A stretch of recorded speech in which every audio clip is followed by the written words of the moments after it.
Yeah. Anything else? No here? Well, were these problems just like the examples we did in class? Yeah, but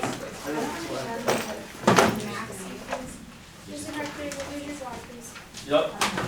Okay, 2 D, E, and F. Okay, 2D. Absolute value of gorilla is less than banana.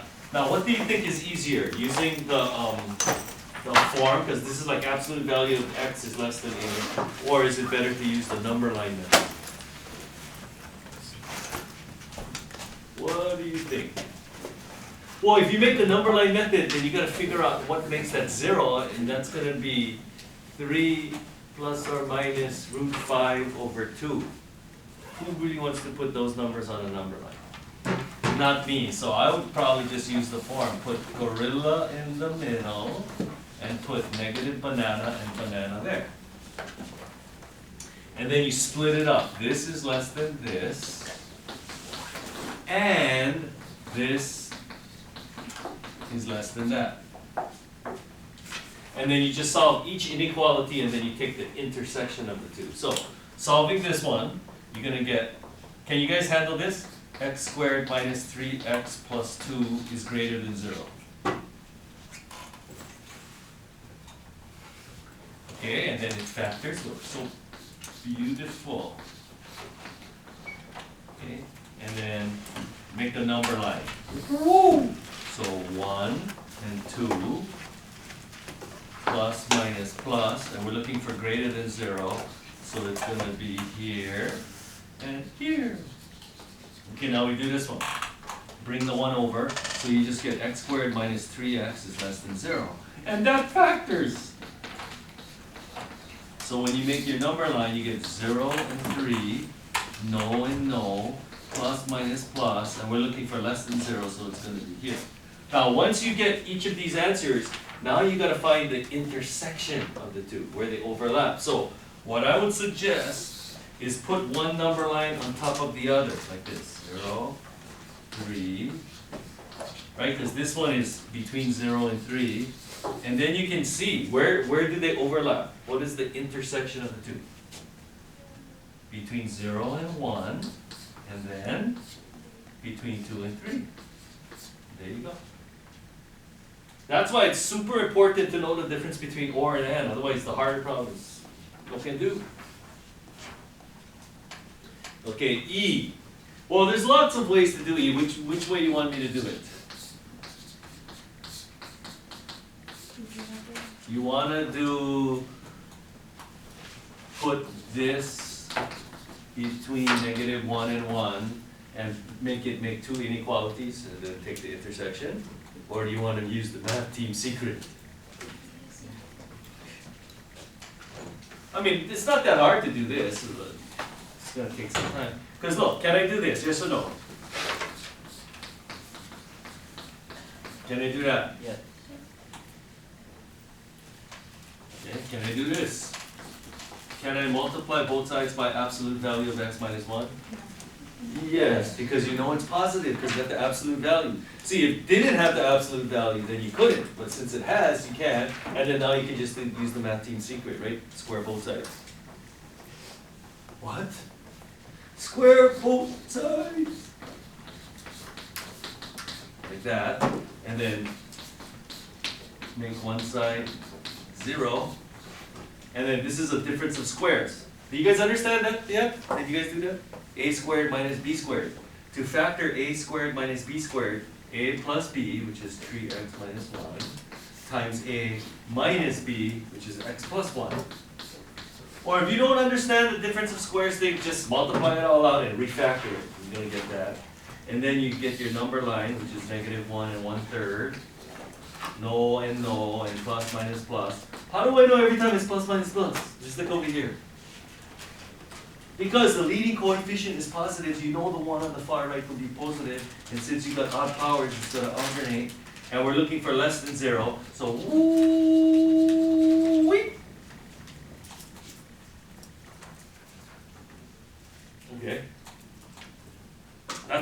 would do it, but if you want to do it the other way, that's fine too. And then F, okay, we're gonna need rho. Got 3 absolute values. So the example I did yesterday with 2 absolute values, what? No can. So you can kind of see the progression. What do you think is going to be on the test? 4 absolute values. But now since they told you that. Okay, what do I put on the number line? 0, 3, and -2, right? Whatever, if you have 3 absolute values, you're going to have 3 numbers on the number line. Okay, now what? Is -2 part of the solution? If I plug in -2, true or false? 2 plus 5 is less than 0. I don't think so. Okay, plug in 0. 0 plus 3 is less than 2. I don't think so. Plug in 3. 3 plus 0 is less than 5. I think so. Now, if you did your homework, you guys know that when you go from one region to the next, you just like, one of them changes, right, every time. Okay, plug in a number bigger than 3. All 3 are positive, so you leave it alone, you leave it alone, and you leave it alone. And then when you come over here, plug in a number between 0 and 3, like 1. That's positive, leave it alone. That's negative, so you negate it. And then that's positive, so you leave it alone. See, so that's the one that changed. This one right here. Okay, now, what about, think of a number between here and here, -1. That's negative, negate it! See, that's the one that changed now, yeah? -1 minus 3 is negative, so negate it! And then this one, leave it alone! And then finally, once you get over here, what? All 3 of them are negative, so you gotta negate all of them. So negate it, negate it, negate it.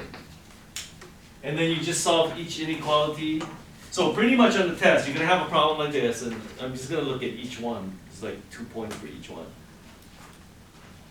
So these cancel out, so you get x is less than 5. How do you graph x is less than 5 only on this interval?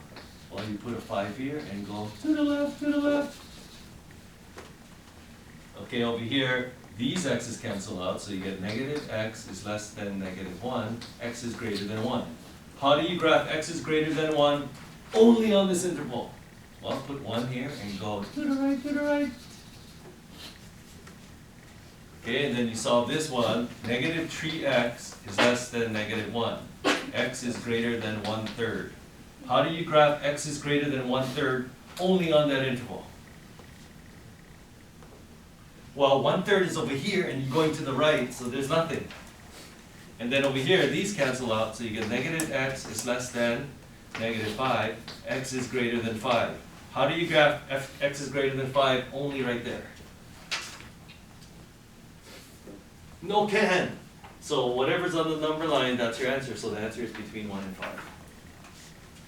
Now you guys know you can solve any equation or inequality on your calculator. Like what if I let you use your calculator to do this? What would you do?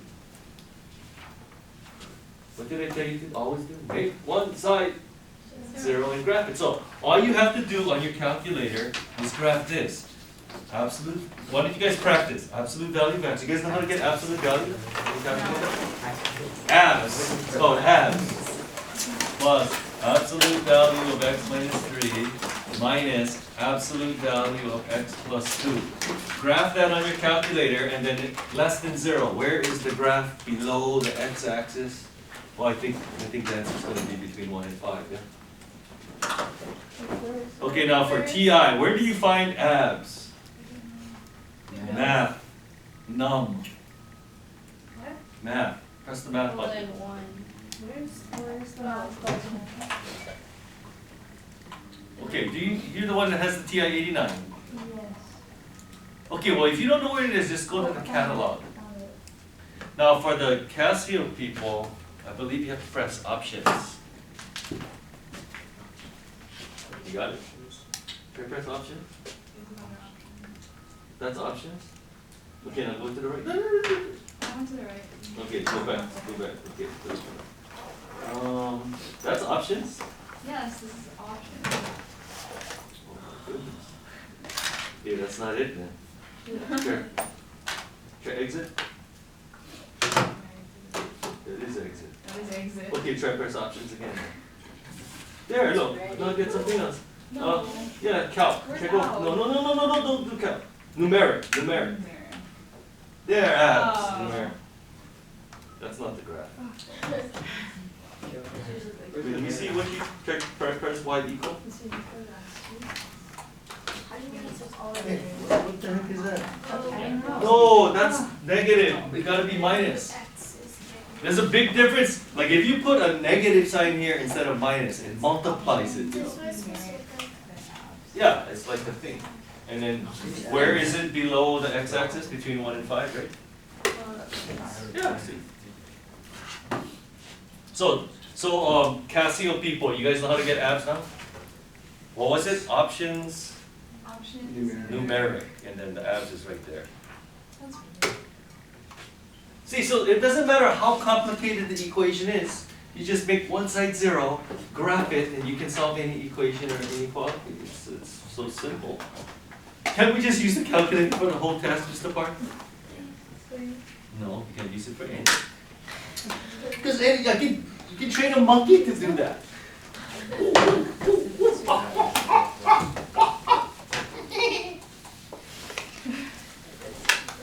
Yeah, it's here. Yeah, a monkey could do that, but a monkey can't do the number line method. And then what about the graphing? Aha! Oh, come on, one of the graphs was easier than the other. 3a is the easy one. Okay, absolute value of x plus y is equal to 1. Now, does this look like one of the forms that we have? Yeah, absolute value of x is equal to a. What does that mean? X equals negative a or x equals a, right? That's one of the 3 forms. Do we know how to graph this? The answer should be yes. Do we know how to graph that? These are lines, people. Yes. Do we know what OR means? Union. Yes. Then what's the problem? You don't answer me. What's the fastest way to graph a line when it's like this? When it's written that way? Plot the rhymes with intercepts. Intercepts. X-intercept. -1. Y-intercept. Okay, you guys know how to find x-intercept. Substitute 0 for y. Oh, -1. How do you find the y-intercept? Substitute 0 for x. -1. That was difficult. Ooh. Okay, what about this? X-intercept. I'll do it just for the video. We cannot even look, I'm doing it. 1. What's the y-intercept? 1. Oh my goodness. So the line looks like this. Now, what does OR mean? If I throw all of these points in a box, and then throw all of these points in a box, what's in the box? It's everything right there. That's what OR means, union. So it's 2 parallel lines, that's what this is. Now, some of you are probably thinking, can't they just plot points? How many of you are thinking that? Because every year there's always like 4 or 5 people. I just go plot points. Like, what can I plug in for x and y to get 1? Like 1 and 0, 0 and 1, -1 and 0, 0 and -1, half and half. But then, okay, that's fine because this is a line, but then the harder problem, like the one you're going to get on the test, not going to be lines. They'll probably be parabolas. But now since I told you that, now going to be cubic functions. Now then, since I told you that, now it's going to be quartic functions. Now since I told you that, it's going to go back to a line. No, that's fine. B. Alright, absolute value of x plus out. Okay, now, this one, I gave you a hint. Go by quadrants. Why would you go by quadrants in this one?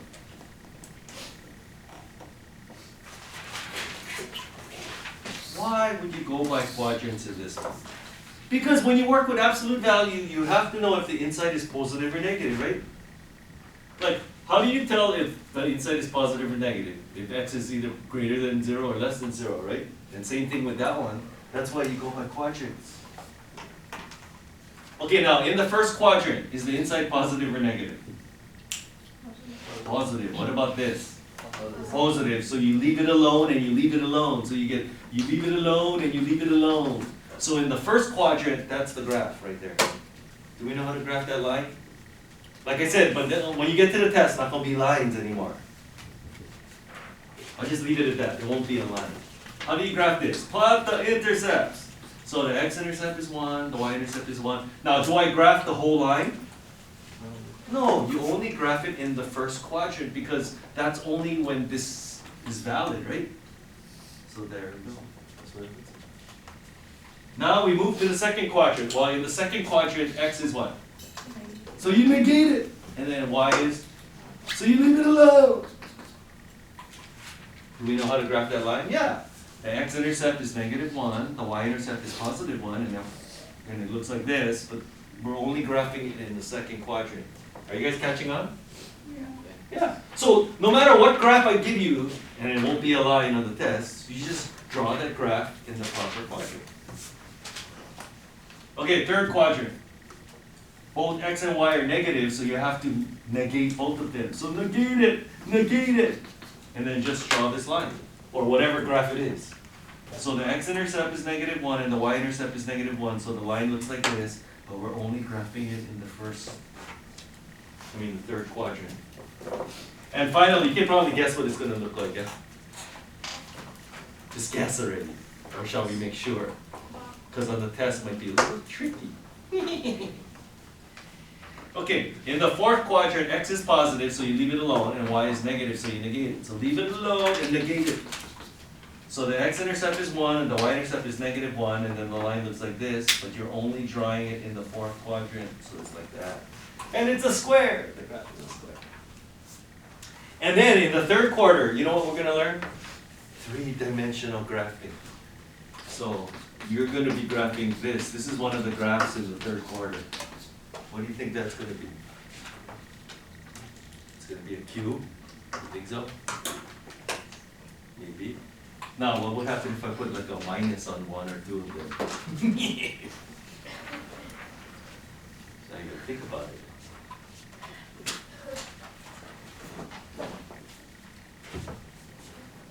See, that's why you have to know how absolute value works. You cannot just say, oh, make it positive. Okay, so tonight's homework, this is a practice test. Now, the test that you're gonna, look at number 8 on tonight's homework. Here's a problem you've never seen before, but I gave you a hint. So, try, at all costs, try to do that problem with the hint and see what happens. See, that's the thing. You guys are not getting enough practice because then you guys just copy what I do on the board. You guys gotta sit down and try to grind it out. That's how you really learn mathematics. Plus, you got till Friday to do it, right? Yeah, I'm gonna do it Friday morning. Anyway, this test, there are 10 problems, 6 points each. You'll get 43 points. There will be no curve. There is no curve like this test. Because the average is always like, the lowest it's ever been is like 85.